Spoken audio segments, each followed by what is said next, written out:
Halo pemirsa Cokro TV, jumpa lagi dengan saya Ahmad Sahal. Saya kali ini berbincang dengan Bang Yosef Wenas di Yogyakarta. Halo Bang Yosef.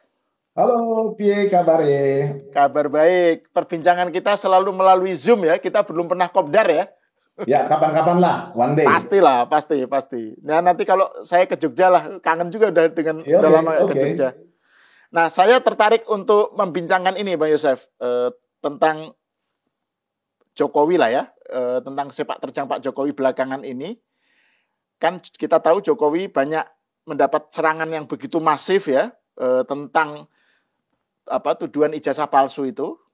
Dan ada Pak Jokowi kita tahu sudah melaporkan ke polisi, ini unprecedented ya, karena sebelumnya kan beliau masih presiden, terus sekarang sudah nggak presiden lagi, dan jadi ini delik aduan kan, jadi melaporkan. Terus ini digongi oleh pernyataan Bu Megawati menyatakan, ya Pak Jokowi susah amat sih kayak gitu aja, kalau memang benar asli tunjukin aja gitu. Jadi ini di tengah suasana seperti itu muncul berita Pak Jokowi menimbang-nimbang untuk ikut di bursa Ketua Umum PSI, Partai Solidaritas Indonesia. Yang mungkin kongresnya Juni kalau nggak salah ya. Juli ya. Nah, gimana Bang Yosef membaca langkah catur politik Pak Jokowi di tengah tadi itu? Situasi dia digempur tapi juga melakukan berbagai manuver. Gimana Bang Yosef? Oke. Points of analysis-nya menurut saya itu statement terakhir Pak Jokowi kemarin ya di Solo. Itu kata-kata sedang dikalkulasi. Ya kan? Dan kemudian ternyata media menyimpulkannya terlalu sederhana menurut saya, bahwa ini seolah-olah soal peluang Pak Jokowi akan bisa jadi ketua umum PSI atau tidak. Itu terlalu sederhana karena kita semua sudah sama-sama tahu bahwa terutama di pemilu kemarin dan sebelumnya juga, Pak Jokowi itu adalah PSI. Artinya kalau kita lihat positioning Jokowisme, itu kan jelas sekali ini untuk urusan pemilu kemarin, dan sebelumnya juga kan kedekatan Pak Jokowi dengan kader-kader PSI, elitnya itu kan, ya Pak Jokowi adalah PSI sebetulnya. Gitu. Jadi kalau bicara peluang Pak Jokowi menjadi ketum PSI atau tidak, rasanya menurut saya terlalu sederhana, dan ya dalam bahasa Betawi terlalu cetek ya kalau itu yang dilihat gitu ya. Jadi ada hal strategis lainnya di balik kata-kata sedang dikalkulasi tadi. Jadi kalkulasinya bukan soal apakah beliau berpeluang menjadi ketum atau tidak, ada kalkulasi lain yang menurut saya strategis sifatnya. Satu, dan breakthrough, terobosan. Dan itu ada pada, kita pakai istilah eksperimen ya, eksperimen e-voting itu. Ini yang seharusnya menjadi points of analysis, dan saya kira kalkulasinya di situ. Oke, eksperimennya PSI ya? Ya, karena ini akan pertama kali di Indonesia dilakukan e-voting dalam urusan elektoral ya, politik, pemilu, artinya representasi publik gitu loh. Dan ini akan menjadi terobosan yang bisa secara pertama mengubah budaya politik kita. Jadi kata kuncinya sebenarnya di eksperimen e-voting ini. Ini akan berhasil atau tidak, kalkulasinya di situ. Dan ini kemana-mana, menurut saya ya. Itu yang tadi saya sebut, karena ini akan merubah budaya politik kita. Dan yang berkepentingan terhadap ini tentu ya parpol-parpol yang ada sekarang, dan publik tentunya gitu loh. Jadi begini, e-voting ini kan kalau saya lakukan riset ya, itu fenomena yang agak baru sebetulnya gitu loh. Di Belanda mulai ada partai D66. Sebentar ya, saya buka riset saya ya, supaya kita bicaranya lebih konkret gitu. Di Italia Five Star Movement nih. Terus ada Groenling juga gitu ya di Belanda ya. Terus Australia juga Green Party-nya mereka mulai menerapkan ini. Eh, Keperluannya bisa macam-macam, bisa untuk apa namanya jajak pendapat terhadap satu isu yang akan dibahas oleh partai tersebut. Ini kan kepentingan publik. Isu publik itu kan dari isu ke isu. Bisa untuk pemilihan pemimpin di tingkat elektoral atau di tingkat federal kalau di Amerika Serikat. Kemudian termasuk ketua umumnya. Nah, tapi yang perlu kita soroti adalah kata kunci bahwa e-voting within political parties itu typically requires a fixed verified list of members. Jadi bicara kader nih. Nah, kader ini artinya kan pemegang KTA ya. Jadi kalau kita ambil studi kasus PDIP gitu ya, Ibu Mega itu berkali-kali mengklaim mereka punya 30 juta kader. Faktanya di Pilpres kemarin kan Pak Ganjar itu kan cuma 27 juta suaranya. Dan kita tahu bahwa itu bukan kader, itu kan ada kader pemegang KTA, ada pendukung kan, pemilih gitu loh. Jadi kadernya berapa? Nah ini yang nggak satu partai politik pun di Indonesia yang berani bicara soal ini.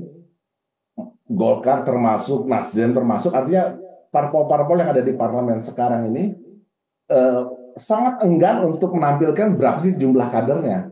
Nah kalau e-voting ini diterapkan, itu artinya kan register KTA elektronik itu kan one person one vote gitu loh. Jadi ini revolusi di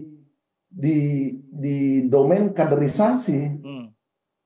Dan Pak Jokowi kelihatannya masih menghitung gitu loh bahwa fenomena orang yang berkunjung ke rumahnya itu satu hal gitu ya yang sampai sekarang masih berlangsung sejak November kan, beliau turun 20 Oktober, mulai awal November itu mulai tuh fenomena ini gelombang ya, orang sekarang menyebutnya wisata Jokowi di Solo itu ya. Tapi wisata dari sisi Jokowi politik ini bukan wisata, ini ini ada kaitannya dengan kalkulasi Pak Jokowi. Kalau saya hitung sejak November tahun lalu itu kan dari berbagai sumber tuh di hari biasa tuh antara 200-350 orang datang. Kalau liburan naik tuh bisa 500-700. Ya kita ambil angka konservatifnya aja lah.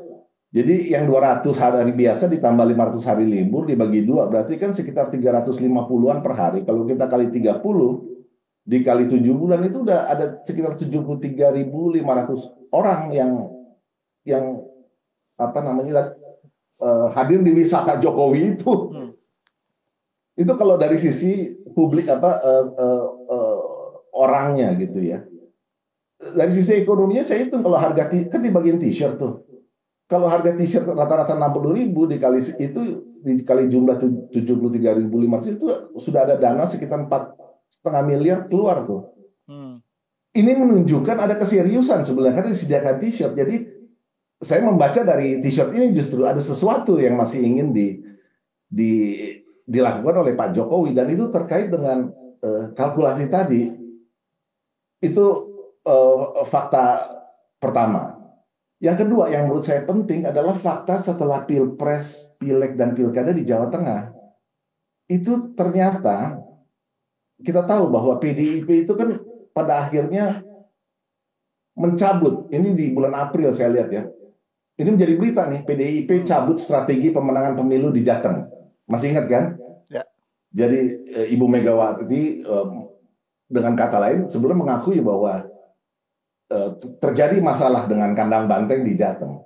Dan dari hasil riset saya itu kalau saya bikin resume gitu ya, sekarang Jateng itu tuh ada 1, 2, 3, 4, 5 tipe wilayah dan siapa ya di situ yang punya pengaruh. Jadi satu yang pertama adalah ideologis PDIP. Itu kira-kira contohnya adalah Klaten, Wonogiri, itu relatif masih kuat ya. Tapi ada tipe wilayah yang disebut Jokowi sentris, ini di sekitar Solo Karanganyar nih, barangkali Boyolali juga. Nah ini yang disebut poros Gibran Jokowi. Lalu ada swing terbuka, ini antara Banyumas Semarang lah ya. Di sini ada potensi poros baru nih, Gerindra atau tokoh baru. Jadi kita lihat kandang banteng mulai tergerus nih di balik pengakuan pencabutan strategi pemenangan tadi oleh Ibu Mega di bulan April. Termasuk NU tradisional. Ini Pantura sekitar Brebes Tegal lah ya. Nah di situ PKB P3 masih lumayan.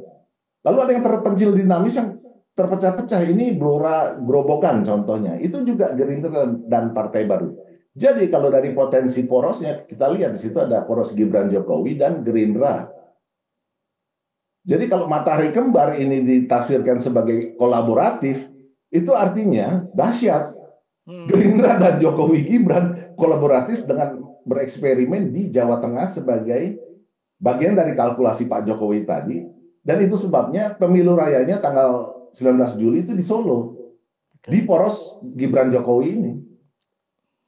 Maka itu nggak heran kalau FX Rudi lama ini marah-marah. Karena ini kan di bawah teritori tanggung jawab dia sebagai jenderal kan. Dan ternyata porak-poranda gitu loh. Bahkan di kalangan PDIP kan ada gerakan yang pengen minta supaya Bambang Pacul dicopot. Termasuk itu ya, internalnya jadi itu kan. Itu nanti bisa diskusi tersendiri lah. Itu kan internal dalam kaitan faksi-faksi di PDIP. Tapi benar. Tapi artinya sekarang kan kita bisa lihat bahwa pemilu rayanya akan dilakukan di Solo. Pemilu raya PSI. Ya? PSI itu kan poros, sekarang menjadi poros Gibran Jokowi nih. Ya kan, padahal ini dulu yang sering disebut sebagai kandangnya kandang banteng. Nah, kalau Anda jadi PDIP kan gimana rasanya gitu loh. Termasuk peluang-peluang Gerindra di enclave yang tadi saya sebutkan, dan itu sebabnya Ahmad Muzani 2-3 bulan lalu kan bilang bahwa Gerindra Jawa Tengah mungkin akan menjadi kandang Gerindra, dan itu sudah diucapkan. Tapi saya melihatnya lebih jauh lagi. Kalau kolaboratif ini dahsyat. Jadi matahari kembar yang kolaboratif dengan eksperimen di Jawa Tengah ini yang saya kira buat PDIP itu sesuatu yang menyakitkan sekali ya. Melihat faktanya juga sudah tergerus kan. Apalagi kalau ada rencana ini. Dan e-voting itu menurut saya akan menjadi terobosan yang dahsyat kalau berhasil ya. Karena e-voting kan harus jelas. Ini kan kayak blockchain logikanya gitu loh. Siapa orangnya, si A, si B, individual itu harus konkret gitu loh. Nah ini menarik nih Bang Yosef menyebut matahari kembar yang kolaboratif. Saya membahas soal matahari kembar ini nanti belakangan ya setelah di segmen berikutnya. Tapi ini saya ingin masuk lagi ke soal tentang Pak Jokowi itu sendiri ya. Pak Jokowi kan sebagaimana Bang Yosef bilang kan pengaruhnya masih kuat lah ya, pengaruh politiknya di sejumlah kantong dan sejumlah titik. Nah, kalau keputusannya kemudian memimpin PSI ya, itu seberapa strategis bagi Pak Jokowi sendiri. Jadi pengaruh politiknya itu apakah bisa begitu saja ditransfer ke PSI dan kemudian menjadi, kan ada yang bilang misalnya Jokowi lebih baik jadi milik semua partai Kim Plus lah gitu misalnya, dengan narasi keberlanjutan itu Bang. Jadi nggak masuk di partai tertentu gitu. Sejumlah relawan juga pengen Pak Jokowi di luar gitu. Nah, tapi ini kan sebuah keputusan tersendiri nih kalau masuk PSI dan menjadi ketua. Nah, ini gimana kemudian konfigurasinya Bang Yosef? Ya, political power is about public support ya. Modal politik, ya, Anda nggak bisa lari dari dalil itu gitu loh. Di luar itu barangkali sebagai tokoh moral aja gitu loh. Tapi kan ini pilihan gitu loh. Ya tokoh moral lain lah ya. Kadang-kadang himbauannya didengar, kadang-kadang tidak. Tapi kan politik itu kan harus punya infrastruktur, harus punya grassroots, harus punya kaki sampai bawah. Dan Jawa Tengah ini, kalau kita ambil data DPT, itu kan masih ketiga terbesar di seluruh Indonesia. Dia 28 juta, 2 pemilih loh. Di bawah Jabar yang 35 juta, Jawa Timur 31. Dia urutan ketiga, jadi sangat strategis. Itu sebabnya saya memfokuskan eksperimen ini di Jawa Tengah.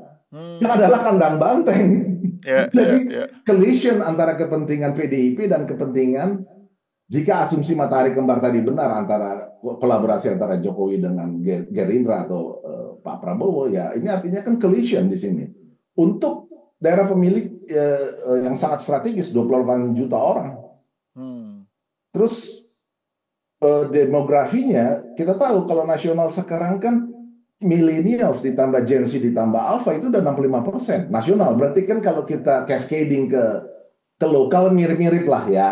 Mungkin beda-beda dikit, tapi kira-kira gitulah, 65%. Ini artinya kan konstituen di 2029 nanti, itu akan lebih besar lagi ya segmen ini. Sekarang ini udah 65%. Pak Prabowo sudah 77 tahun, jadi dari sisi ini, Gibran itu strategis.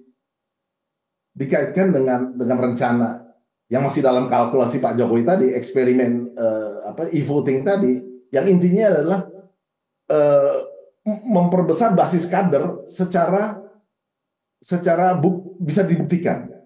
Bukan klaim-klaiman seperti Megawati, kita punya 30 juta gini-gini, tapi ternyata hasilnya nggak seperti itu. Jadi ini konkret, ini terobosan. Nah, bagaimana dengan tadi itu, dengan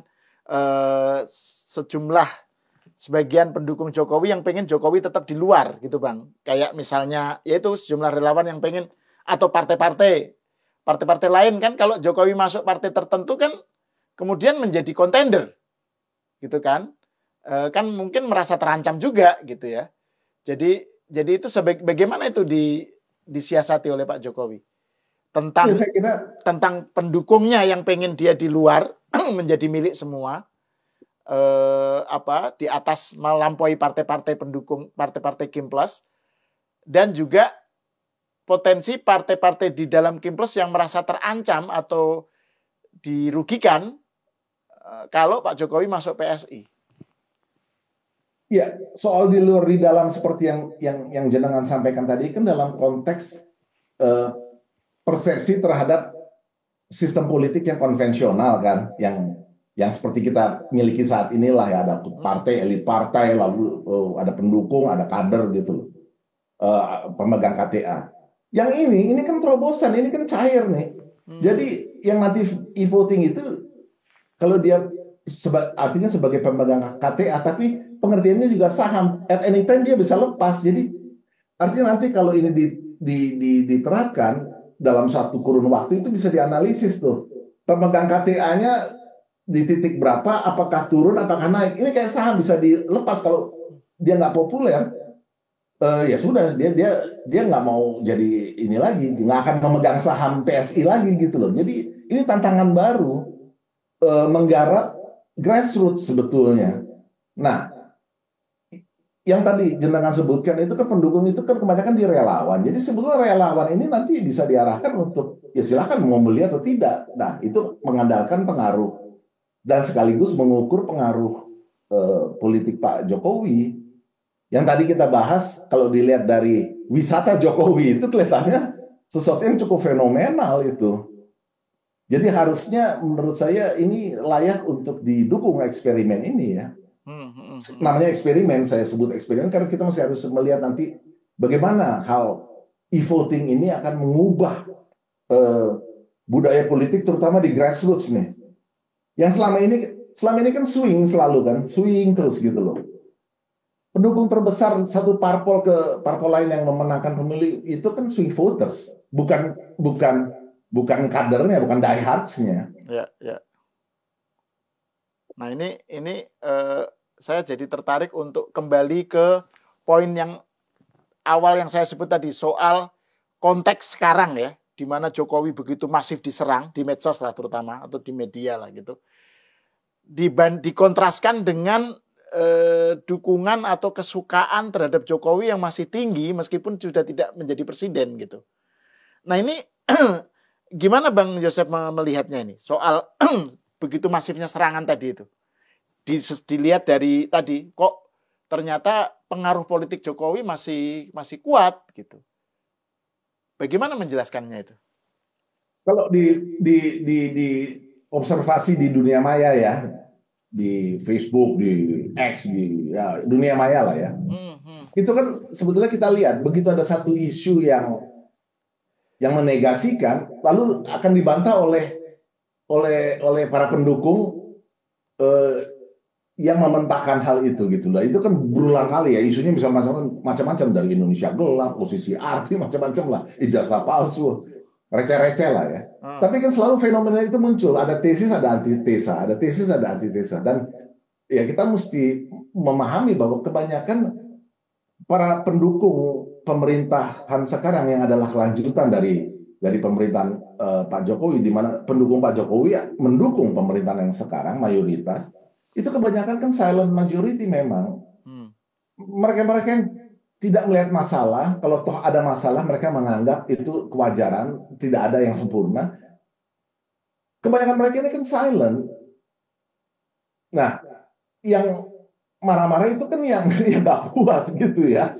Dan biasanya orang marah-marah dimanapun akan lebih menarik perhatian ya. Kalau Anda di satu ruangan tiba-tiba di restoran lah ya.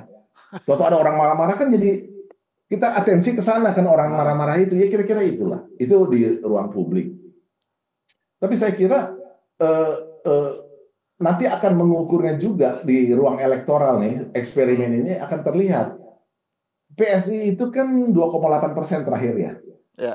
Kalau DPT-nya 150 jutaan, berarti kalau kita kali itu sekitar 4 jutaan kan suara ya. Ada kenaikan sih, bahkan hampir menyamai P3, sama-sama masih di bawah parliamentary threshold, sehingga belum masuk lah ke Senayan gitu loh. Tapi ini nanti akan kita lihat kalau eksperimen e-voting ini dikaitkan dengan fakta ada 4 juta, ya kita tahu itu kan pasti ada kader dan pendukung. Nah, ada berapa persen dari situ yang nanti akan ikuti e-voting. Nah ini menarik. Jadi angka berapa jumlah total yang ikut pemilu raya PSI ini menjadi satu points of analysis yang menurut saya menarik. Disitulah kita akan melihat berapa modal politik PSI yang konkret hari ini yang bisa kita asumsikan cukup aman bahwa itulah pendukung Jokowi, Jokowisme itu. Okay. Nah ini kan kaitannya ke preferensi karena kan nggak ada approval rating lagi. Approval rating kan itu milik birokrasi presiden gitu ya. Dan kalau Jokowi masuk artinya menjadi ketua umum menggantikan Kaisang itu juga menjadi game changer ya buat PSI.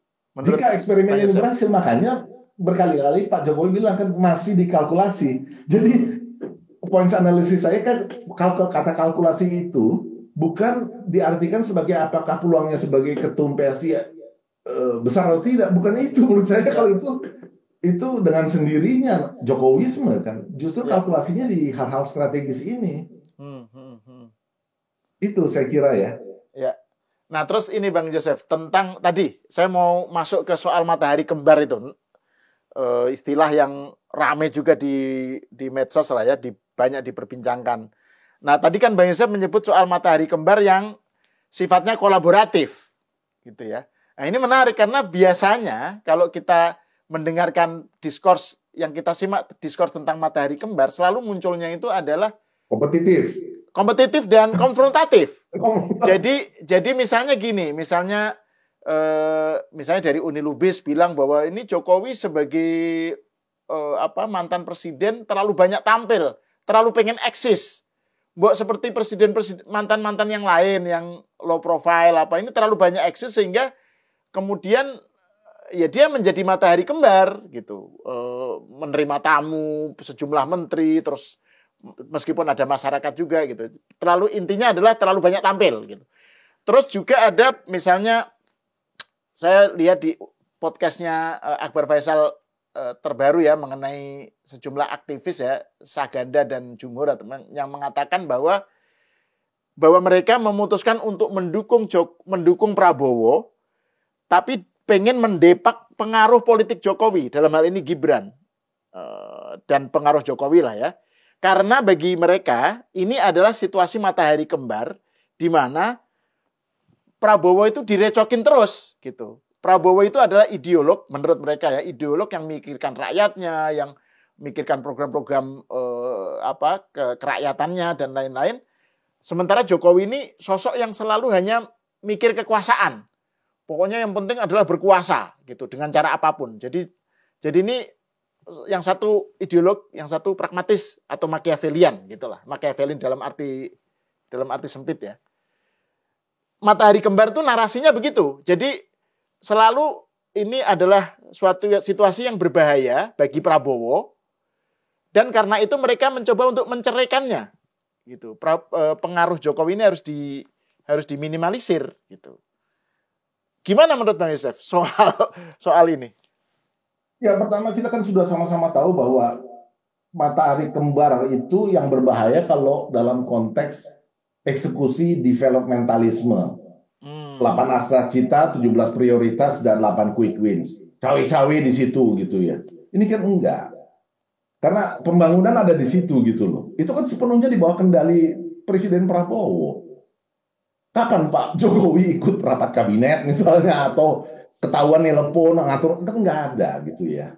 Jadi itu narasi yang dibangun justru untuk, menurut saya, mereka ingin agar matahari kembar yang kolaboratif tadi digagalkan. Karena kaitannya tetap politik. Jadi mengatur negara ini memang harus dengan kekuasaan. Mereka yang bicara bahwa kekuasaan itu seolah-olah najis, nggak boleh lagi kalau orang pernah... Enggak. Mau mengatur negara memang harus berpartisipasi dalam kekuasaan itu sendiri. Anda harus punya dukungan. Terutama harus punya dukungan elektoral. Minimal dukungan moral lah ya, kalau elektoral nggak ada. Tapi kan kekuasaan itu ya yang menjadi negara ini bisa membangun, mengatur pembagian kekuasaan ini. Tapi kan tidak cawe-cawe dalam proses developmentalisme itu sendiri. Tapi kalau kekuasaan dua matahari kembar yang kolaboratif untuk mendukung developmentalisme ini, ya kita sudah tahu bahwa ini kan visi panjang sampai 2045. Itu harus didukung, itu soal lain. Dan memang harus lewat kekuasaan. Jadi jangan kemudian dinarasikan bahwa kekuasaan menjadi najis bila 1, 2, 3, 4. No. Dan kalau misalnya Jokowi dengan eksperimen PSI tadi kemudian masuk memimpin PSI, dan itu justru bukan dalam bayangan Bang Yosef, justru potensinya bukan tabrakan ya dengan Gerindra atau apa, tapi justru kolaboratif gitu ya. Matahari kembar yang kolaboratif gitu Bang ya. Ya, karena dipertemukan pada visi yang sama. Visi ini kan dipersiapkan oleh Pak Jokowi sendiri selama 10 tahun memerintah dengan pembangunan infrastruktur yang kata kuncinya adalah konektivitas. Kita kan memang parah sekali.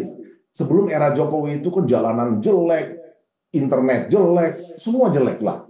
Artinya tidak sebaik sekarang. Lalu konektivitas ini diperbaiki kan, konektivitas orang, konektivitas barang dan jasa, dan konektivitas data, itu intinya lah. Eksekusinya ya kita lihat ada jalan tol, ada jalan nasional, ada bendungan, ada macam-macam gitu loh. Termasuk IKN, termasuk BTS yang dibangun dengan target 7.000-an, turunnya di 5.000 karena dikorupsi menterinya dan sebagainya dan sebagainya. Ini semua dipersiapkan, kemudian dipersiapkan peta jalan yang 4 tahap itu 5 tahunan sampai 2045. Jadi ini satu kelanjutan. Tahap satunya 2529 itu yang dikerjakan sekarang oleh pemerintahan Prabowo Gibran saat ini melalui program mereka 8-17-8 itu. Yang intinya kalau kita lihat di peta jalan itu kan ada 3 transformasi yang mau diupayakan. Karena kita sekarang harus bicara transformasi, bukan reformasi lagi. Jadi mengubah dari bentuk lama ke bentuk baru. Bukan, ini ada salah sedikit kita koreksi. Oh sini salah koreksi, itu reformasi namanya. Koreksi-koreksi aja. Tapi reformasi itu sesuatu yang lain. Sehingga pasti terjadi disrupsi. Berkali-kali kita diskusi, disrupsi itu contohnya apa? Ya undang-undang cipta kerja. Orang-orang hukum manapun akan bisa bersepakat di mana kesalahannya secara kacamata hukum. Dan mereka tidak salah. Tapi ini kan bukan soal kacamata hukum saja membangun negara ini kan. Ini perlu statesmanship yang di atasnya lagi, dan melihat dari kacamata Ipolexosbud Hankam. Nggak bisa cuma gara-gara ahli hukum bilang ini salah terus pembangunan berhenti, ya nggak bisa. Inilah statesmanship. Dan beruntunglah kita punya enlightened leaders. Ini yang sering diucapkan oleh Profesor K. Eugene kalau Anda ingat kan. Ya. Cina itu memiliki enlightened leaders. Jadi penting nih, enlightened leaders pemimpin yang tercerahkan inilah yang bisa mengatasi berbagai macam disrupsi tadi untuk membawa bangsa ini ke satu arah.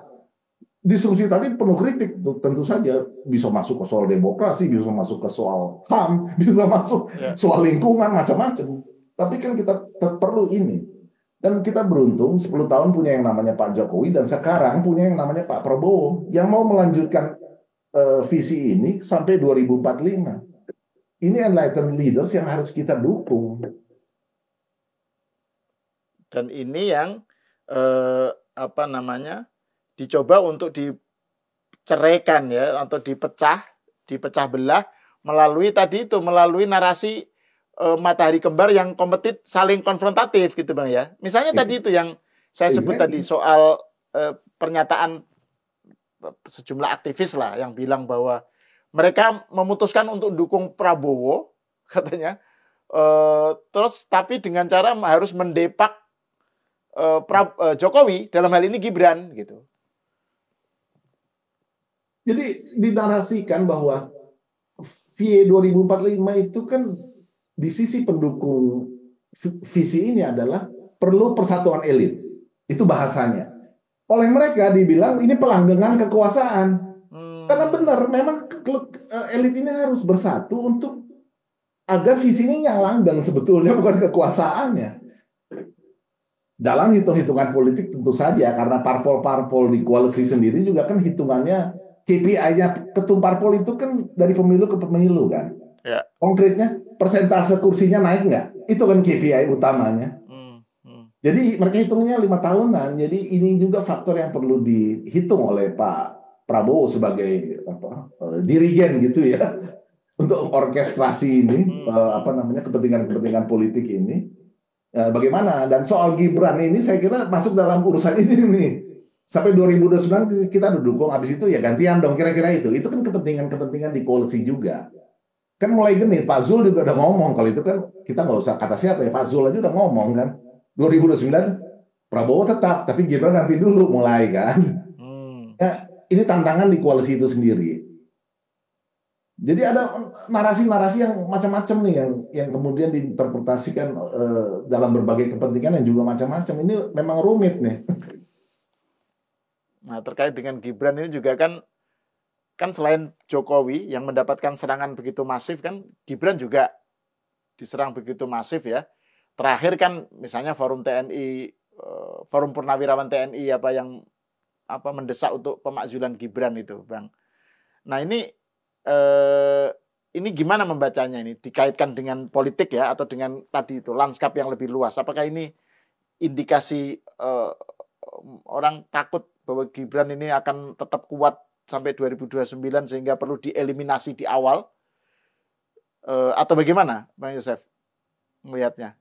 Dan kalau menurut Bang Yosef, kira-kira Pak Prabowo merespon narasi semacam ini,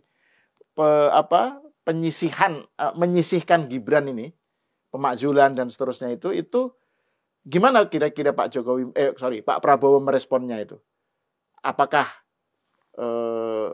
akan tetap mempertahankan Gibran sampai akhir, atau mungkin memberikan angin kepada narasi ini, narasi pemakzulan ini?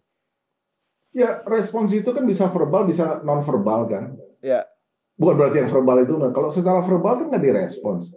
Tapi secara non-verbal kita lihat belakangan justru Gibran ini mulai memainkan fungsi komunikasi politik terkait visi ke depan. Kalau Anda perhatikan kanalnya kan mulai bicara tentang hilirisasi. Mulai bicara tentang bonus demografi. Bicara juga dalam kaitan itu tentang middle income trap. Karena ini satu kaitan nih.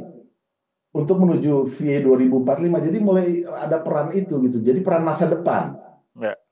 Gibran ini peran masa depan. Komunikasinya tentang peran masa depan.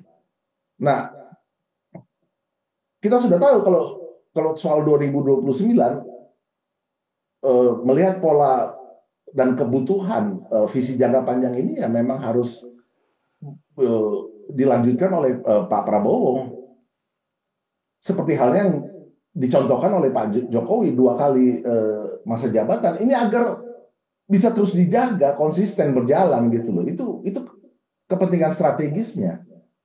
Nah, Gibran ini memang kalau dari posisinya yang sekarang sebagai wapres dan ceteris paribus semuanya berjalan sesuai rencana, ya peluang terbesar untuk 2034 ya memang Gibran. Siapa lagi untuk mengambil estafet keberlanjutan dari era Presiden Prabowo yang 10 tahun juga. 2034 itu artinya setelah Pak Prabowo 2 periode gitu ya? 2 periode, ya kan 10 tahun.